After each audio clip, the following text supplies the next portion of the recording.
ஆத்தங்கார அந்த புறம் ஆக்கி கொள்ளவா அந்த அக்கறைக்கும் இக்கரைக்கும் கோட்டை கட்டவா மாமன் கையில் பூவை தந்து சூடிக்கொள்ளவா அடி ஆசை என்னும் ஊஞ்சல் கட்டி ஆடிக்கொள்ளவா சொல்லு சொல்லு திட்டம் என்ன சொல்லுவது கஷ்டமா பொத்தி பொத்தி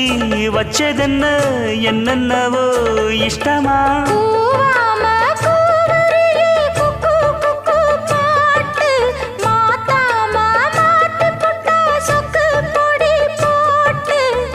யாரிடத்தில் உன் மனசு போச்சு நூலை போல உன் உடம்பு